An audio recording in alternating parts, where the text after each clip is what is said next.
Hi you guys, welcome back to my channel. I'm so sorry for not creating any content last week. For those of you who follow me on Instagram, you will know that I had a little bit of a traumatic experience while I was trying to create a video for you guys. Long story short, I was recipe creating and I had done about 2.5, 3 hours worth of content creation. Just as I was done with my video, probably 20 seconds before I was about to stop, my battery died and I lost all of my content. So it was really upsetting for me because I had created this awesome video, in my opinion, probably one of the best ones I've ever created. And I had received products from a company and the video just had so much growth because I had created this recipe by myself. And it was so cool to watch in the video how the recipe was flopping and then how I saved it and how I made a comeback, and it was just so cool and so authentic because it wasn't planned or staged or anything. And it was so cool to see that growth of how the video was just growing and how I was developing in this video. So it was really sad for me when I lost that content because it was so authentic and it was just so much fun as well. And then I felt like I had wasted ingredients and I had let down the company that sent me the products, and I had wasted time because it had used about 3 hours of my day just to create. So I was really, really upset with myself and just upset with technology in general.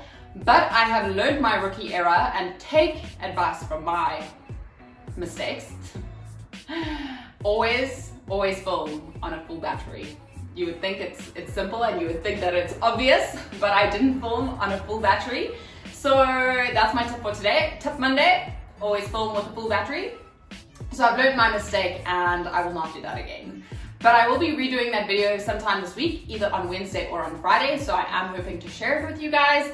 And yeah, although it's not going to be what I had planned and how it had come out, I know now that I've perfected the recipe and I know what to expect. So it'll be a little bit different, but the bottom line is that it's still going to be great and I've learned from my lesson. So yeah, you guys can keep an eye out for that. It is an awesome little recipe. It is basically an oat and a rice protein ball snack. So keep an eye out for that. But let's get straight into today's video. So I'm going to be chatting to you guys about tools you're going to need on your fitness journey. This video is going to be a little bit of a cliche, but it's important for you to understand you're going to need a toolbox when starting your fitness journey. Not a literal toolbox, but a metaphorical one. Okay, so first important thing that you're going to need is obviously your toolbox.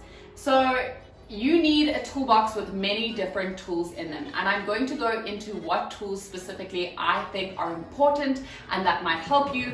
But the first things first is just understanding you need a toolbox with many tools. There is not a one size fits all. There is not one specific tool that's going to make you successful. There is not only one thing you need to focus on. There are multiple tools that are going to get you going and that are going to make your journey a successful one.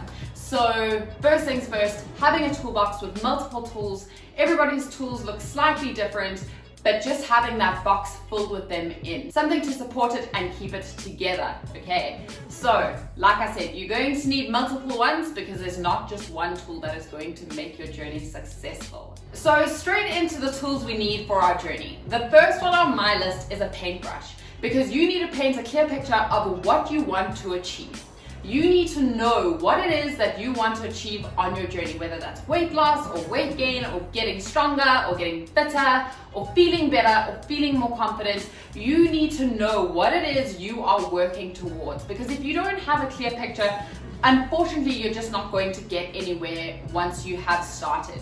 Because if you don't have a tangible idea, you're sort of just going to float around this random gray area. We want it to be black and white. We want to know where we are going. Okay, painting your picture of where you want to go, you're also going to be having a look at where you currently are. Okay, so it's sort of like a two-part tool. You want to paint a picture of where you're going to go, but you also need to understand where you are so we can get to that place. All right, tool number 2, we are going to need a wrench. For those of you who don't know what that is, me neither really. I haven't ever used tools like physical ones, but basically it loosens things up. You like, never mind, just ignore me. So it loosens things up, and for me, it's important for you to loosen your expectations of perfection. Having a goal of having the perfect body or the perfect this or the perfect that is just super unrealistic.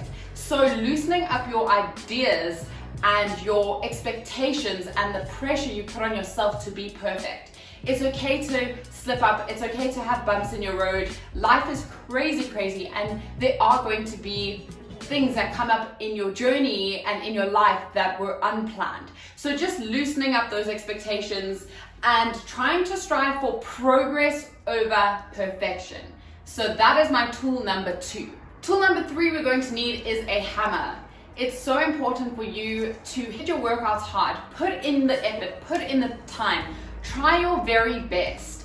Very often I'll have clients upset at the end of the month after they've sent me progress photos, or upset about the weight loss that they didn't achieve, or whatever the case might be. And then I have to say to them, did you really give it your all? Did you really work out as hard as what you could have? Did you really focus as much as what you could have? Did you really hit those goals that you had originally set for yourself? And very often after asking them that, their answer is no.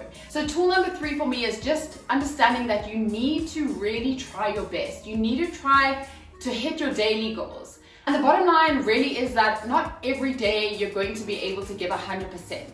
If you wake up on a Monday morning and you're feeling 100% tip top of the world, cool, give it everything you've got. If on the Tuesday you're only sort of feeling 80% of yourself, then cool, give it 80% of what you've got. Every day you're going to wake up and have a little bit less or a little bit more of energy, depending on your mental, your physical, your emotional, spiritual health, all of these other healths that are included and are factored into your fitness journey. So just understanding that you don't have to give 100% every day, because as humans we cannot always be 100%, but to give what you've got on the day is very important. So anything is also better than nothing. If you aren't feeling up for working out for 2 hours, then don't work out for 2 hours. But then give 30 minutes of yourself, you know? So just understanding that you really need to hit your workouts hard and hit your goals hard. Otherwise, the bottom line is just that you're not going to achieve your goals in that area. Okay, tool number 4. We need a measuring tape. So this is important because you need to make sure that your goals are realistic and measurable.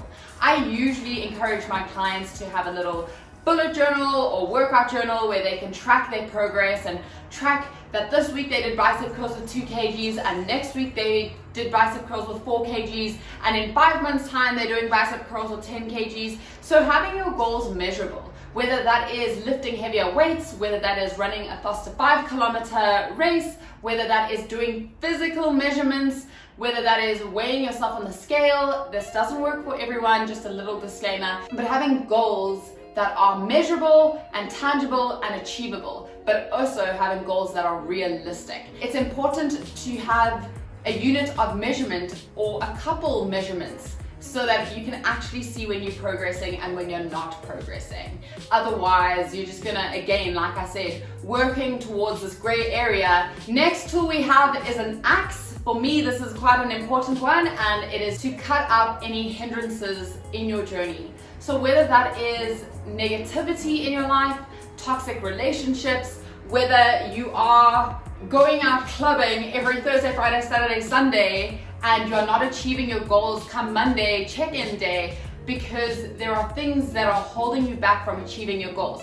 It could be friends that don't support your journey. It could be parents that are buying you chocolates left, right, and center. It could be anything really. But to try and have a look at what's hindering your progress and what's holding you back from achieving those things you want to achieve. So trying to cut those things away. I know obviously you can't just cut people out of your life left, right, and center, but to set some boundaries and to just actually have a look at what could potentially be holding you back from achieving the goals you want to achieve. And sometimes those hindrances are even ourselves. So it's very important to do some internal reflection and to have a look at whether your lack of effort or your lack of commitment or your unmotivated self or your addiction to sugar or whatever, fill in the blank, is holding you back from achieving the body, the fitness levels, the confidence, the comfortability within your own skin. The next tool for me is having a drill. It's so important for you to drill your weaknesses. Lots of my clients, they always start off by saying, I hate push-ups. I really suck at push-ups. Why do women suck at push-ups? And it really bothers me because the first thing I say is, how often do you practice your push-ups? No, Vix, I only practice my push-ups when you program push-ups, which, for example, might only be once or twice a week. And for me, it's just, with anything in life, practice makes perfect. Practice, practice, practice. It's the key to anything, really.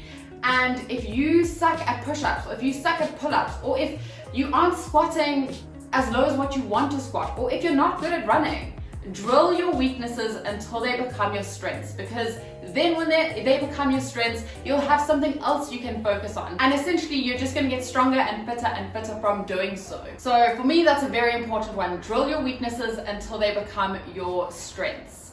And once they become your strengths, you'll probably find that you start to enjoy the exercises a little bit better, or you start to enjoy whatever you are drilling a little bit better because you are now stronger at them. Okay, our very last tool is a screwdriver. It is important that you tighten up on certain habits, and for me, especially just when it comes down to nutrition. You don't have to be extreme, you don't have to be restrictive, but you do need to tighten up in some places. Achieving certain goals requires sacrifice and requires discipline and requires hard work. And you're not going to achieve your goals if you're eating 10 Krispy Kreme donuts for breakfast and a whole entire cake for lunch and 40 pizzas for dinner. You're not going to achieve your goals. So you have to tighten up on that nutrition. So try to think moderately. You don't need 10 cups of coffee a day, and you don't need 40 pizzas in a sitting, so try to tighten it up. More fruits and veggies, more greens, less processed foods, foods that make you feel good, that make you feel nourished, that help your body feel good, that give your body more energy. Increase your water intake. Try to think moderately when it comes to drinking coffee and tea and juice and sodas. You really, really don't need to have 5 bottles of Coke a day. So yeah, sometimes the nutrition does definitely need some tightening. And like I said, that doesn't mean being restrictive or being excessive. It just means tightening up here and there so that we can achieve those goals we want to achieve. Okay, so just a last little reminder that you are going to need an entire toolbox to start your journey, because not one single tool is going to get you to your goal. You need multiple, and you need to focus on them. And don't let it make you feel overwhelmed. Some tools are going to be your stronger ones, and some tools are going to be your weaker ones. And we just keep going and moving forward until our journey gets rolling. Okay, so I hope these tools helped you today. I hope these tips helped you today. Let me know what you thought of this video. Let me know if it helped you. Like, comment, and subscribe. Share with a friend that might need this. And yeah, just thank you for watching. I will see you guys in the week again.